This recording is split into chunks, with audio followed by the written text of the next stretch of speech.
Fortnite developers Epic Games announced they're laying off over 1,000 employees this morning, and that's after raising prices earlier this month on Fortnite. Welcome to Inside Games Daily, the only gaming news show brave enough to keep reporting these headlines, even though we are very, very tired. This was pretty galling on its surface, but then when I started digging into trying to estimate Epic Games' revenues and especially looking at Tim Sweeney's net worth, let me tell you, I got extra frustrated researching this story. So buckle up, folks. This isn't going to be an easy one. Epic Games CEO Tim Sweeney posted a note sent to Epic employees this morning, informing them that over 1,000 employees are getting the axe due to declining engagement in Fortnite. According to Sweeney, the downturn, quote, means we're spending significantly more than we're making, and we have to make major cuts to keep the company funded. That would imply that they are not making a profit? That there's I don't know where all that money's going. What? I genuinely don't. We'll get into that in a minute, but That can't be right. Where they're hemorrhaging money, and I don't know where or how. Doesn't make any sense. All right. Epic is also shutting down 3 game modes in Fortnite: Rocket Racing, Festival Battle Stage, and Ballistic. Ballistic and Festival Battle Stage will go offline on April 16th, while Rocket Racing will shut down in October of 2026. Those fuckers killed Rock Band again. They bought Harmonix just to wrap that mode into Fortnite, and now it's gone. God damn it. 1,000 employees, that's a big number, right? But it may seem like just a number. It's Epic Games, right? They got to have tons and tons of employees. But based on our research, that's likely a very significant portion of Epic's workforce. So Wikipedia lists Epic as having over 4,000 employees, based off extrapolation from a 2023 wave of layoffs at that company, where 830 workers constituted 16% of the workforce. Based on that, this layoff wave could constitute between 10 to 20% of Epic's total workforce, though we don't know how much hiring Epic has done in the years since. Because of the layoffs in 2023, Tim Sweeney declared that Epic was financially sound in October of 2024. Mission accomplished, Lawrence. Yeah, and saluting on the deck of the ship. Yeah. And that lasted almost a year and a half. Great stuff. Yes, in the immortal words of Tyler, the Creator. So that was a fucking lie. In addition to these layoffs, the new ones, the ones that happened today, Sweeney also listed, quote, $500 million of identified cost savings in contracting, meaning even more people than the 1,000 Epic employees lost their work today because a lot of contract employees are probably not getting contract work from Epic now. Not renewed. Sweeney also lists more contributing factors to the company's downturn. Those include, quote, slower growth, weaker spending, and tougher cost economics, current consoles selling less than last generations, and games competing for time against other increasingly engaging forms of entertainment. It's weirdly rich that Sweeney's blaming this when Fortnite is the thing that's been sucking up time from every other game, so I guess it's just not sucking up enough. Tim Sweeney goes out of his way to say that these layoffs are not related to AI, for whatever that's worth. I don't know if that makes me feel any better if I got laid off today. What difference does it make? Yeah. Those tossed to the curb will get at least 4 months of base pay as severance, with Epic paid healthcare coverage as well.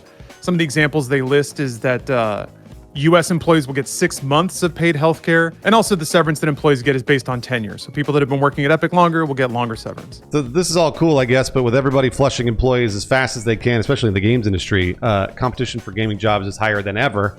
So 4 months is not going to stretch very far. I don't know if you know, but Powell, one of the Fed chair, was talking about basically jobs are at a net zero gain. Nobody's gaining any jobs. The United States is not getting any jobs right now. We're losing so many and maybe adding some that at that point it's just completely net zero. So this is it doesn't look good for somebody who gets laid off right now. Yeah, it really doesn't. And also just with jobs in more demand, that allows employers to drive salaries down. So the likelihood is a lot of these employees will not be able to remotely get the salaries that they had at other companies. Yeah, and like we mentioned in the intro, Epic Games literally just raised prices in Fortnite to pay the bills, quote. They just did that. I mean, we're talking like 2 weeks ago or something.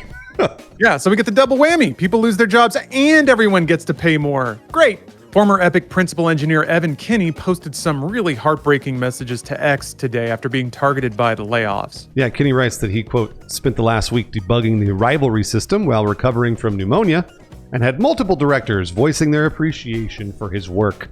He also recounts all the late nights, weekends, live events, competitive events, and solid performance reviews he got over the years, quote, just to be thrown out. He concludes saying, quote, I don't get it. And both Lawrence and I were commiserating in Discord. We both understand this. We've been there, and it doesn't make any sense ever. It's a trap, and it gets me so mad. The implication that you should spend 60-70% of your lifetime working in the workforce, but the conditions are that you're not allowed to care about it at all. God forbid you care about your job or enjoy your work, because yes, the system will suck every single drop of blood you've got to give and then toss your withered husk away. So what's the alternative? You just become a cynical person that shows up, does the bare minimum, and goes home? But that's still so much of your life that you've resigned to not give a shit about. It's not right, man. It's just No, none of it is right, and it's currently maybe in the worst balance maybe ever in history right now. So it's really shitty. And now, Lawrence, it is time to say the line. Yep, this is when I really get that tingle in the back of my throat. You know, right before you throw up, you feel that little twinge. It's a bit harder than usual in this circumstance since Epic is a private company, so they don't disclose finances in the same annual way or quarterly way that publicly traded companies have to. Yeah, a 2023 Forbes article estimates that Epic earned more than $6 billion in revenue in 2022, which was maybe a big year for them, maybe bigger than in the years after that. Still, though, if we presume that Epic had roughly 5,000 employees before their 2023 layoffs, that's $1.2 million in revenue per employee back then. I need someone to look at my books because I can't figure this out. Somebody please.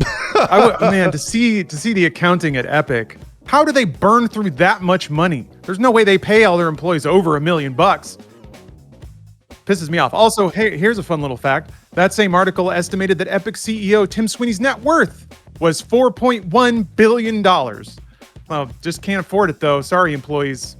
See you later. Yeah, that, to be fair to Tim Sweeney in a ridiculous way, his net worth has probably gone down since then, I would imagine, because a lot of net worth has since 2022 and 2023. Either way, he's probably still in the billions, so I'm not trying to give him any credit here. Yeah, you're right about that. A lot of the figures we have were back from when Epic had more to brag about, and those are the figures we're referencing. So yes, they've now undergone multiple waves of layoffs since then, and according to Sweeney himself, spending has declined, growth has declined, everything's looking bad. So it's possible that Epic Games' ongoing legal battles with Google and Apple have drained the company's coffers. In a January 2025 IGN report, Tim Sweeney made it sound like they could afford their legal battles for years to come. I remember him saying this. He was like, "We'll go forever." He said, "We might run into serious financial problems after a couple more decades of this, but we're determined to fight this out." And there were relatively good results, I think, from some of these legal battles. But that said, I don't know that it was worth losing 1,000 employees. Yeah, who knows? Now that we're in the bright, beautiful future that Epic has earned for us by allowing apps to sell their own stuff, maybe they'll be able to rehire those employees. Just 1 year in this beautiful utopia that they fought for us to get. And all those people will come back and then some. Something tells me that's not the case, though. Sweeney himself kind of made allusions to that essentially they had taken some bullets in this fight, but now they're in a better spot to return to mobile, and maybe those revenues will help the company return to profitability. But still, it feels so dirty to read that after, again, a little over a year ago, Sweeney saying that the company was A-okay. The books have been balanced, the Band-Aid's been ripped off, and now we're set for the future. And here we are again. Fancy that. So, if it's your job to run the company, how do these people keep their jobs? I'm not cynical enough to ask that without knowing. It's more of a rhetorical thing, but man, when you have billions of dollars and you can't steer your company to profitability and retaining its valuable employees, what are you doing? What are you doing? Yeah, it's a really interesting thing because there's lots of different factors that we go through, I think, every time we talk about layoffs here. The macroeconomic, which again, I spoke about this earlier, but truly there are being no jobs created. It's a net zero, meaning the jobs that are being created are being outweighed by the jobs that we're losing. The economy in the last year and a half, ever since Trump took office, started doing the illegal tariffs, the whole thing. That's all bad. That's all been very, very bad for the economy. The Iran war, as if you needed more proof that what he is doing is not winning. That's affecting everybody. It's not affecting only the games industry, which is in my opinion, the games industry is in a worse space than a lot of other industries currently in the United States and the world. So we're going to take it on the chin way earlier than healthcare or, like other larger industries. And that's what we're seeing. And I see some comments occasionally in our videos that are always like, well, AAA games, they deserve it or whatever. And I'm always like, I guess, if you want to look at it that way, if you want to look at it as like, well, we need to size down and like blah, blah, blah, like we're going to lose a lot of people and a lot of talent. And there's going to be a lot of money lost because of that. You don't want that for the games industry, I don't think. I really think you want it to grow, and grow at a sustainable rate, not an like exponential rate. So I mean, if you're like free market capitalism, I don't really know that that's what this is. I'm not sure that that's what this is. I think this might be external factors causing a lot of problems. Yeah, there's not a lot of free market involved with a likely pedophile starting an illegal war to distract the world from that, having no escape plan, or setting up a whole illegal tariff system to personally enrich himself and give him undue leverage over the entire American government. Yeah, no, that's not really the free market speaking with its wallet. That's consumers who no longer have the money to spend, which is not the free market. That's just depression. Yeah, exactly right. I'll see some comments that are like, "Don't be political." Like, it's affecting everybody.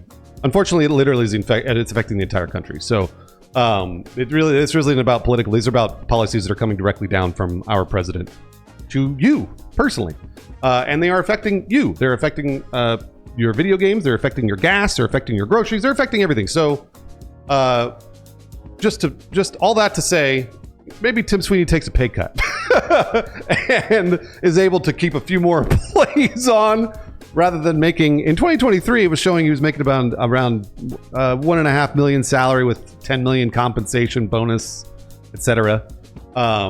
Maybe he's making more now. Who really knows? Either way, pull a Nintendo and then take a pay cut, and let's only fire 500 employees rather than 1,000. Yeah, I mean, kind of like you said, you don't have to hand it to Tim Sweeney, certainly not today. That is a fairly modest compensation package, all told, in terms of executives. And he is one of those brilliant minds. He was the chief architect of the Unreal Engine, and now that is a tool that developers all over the world are using to create some very beautiful games. It just sucks that it has to come this way. And to your point, Bruce, we would desperately love to not, quote, get political. We're not the ones making the choices, though. Jesus. Also, it is political to ignore this as well. If we were to pretend like these conditions just came out of nowhere and you can't help it and that's just the way it goes, that is also a political statement, believe it or not. So we're very sorry if the statements we make here, which I think, minus my pedophile jab from earlier, we like to keep things as factual as possible. And if those facts disagree with, facts and logic, I'm doing it. If what we say and our appraisal of the situation disagrees with your beliefs about what ought to be done or what should be done or what you think ought to be supported, you can fuck off. I'm sorry. I try to be as understanding as I can, but shit is getting so bad, and I think a lot of people saw this coming. And if you didn't, then you ought to feel guilty about it. And I don't feel bad about evoking those emotions in you. 100% seconded on my part over here. And if you want to talk about it, you're more than welcome to try and talk about it in our comments, or you can reach out to me on Twitch if you want to talk. I'm happy to do that. I especially love to talk to you on Twitch about that. Let's do it. Bring it over. But if you don't want to talk about that and you just want to accept the facts, because literally that is just what's happening. And that's what we do here at Inside Games. So thank you very much for watching. We really do not love reporting stories like this, because then we end up talking about all sorts of crazy shit that we don't want to talk about. We want to talk about video games. So we are grateful for the opportunity to talk about video games with you. So thank you very much again. And we also are going to toss an especially thick thank you to some folks that support us directly with their hard-earned cash at one of maybe the hardest times that has ever happened here for the U.S. So thank you, CZS93, Red N003, Namehogger, and Worst Donut. for supporting us with your cash, because I know it's very, very hard out there. Yeah, means more now than ever, and especially reporting stories like this. So thank you very much. Hopefully we'll have some better news for you next time on Inside Games.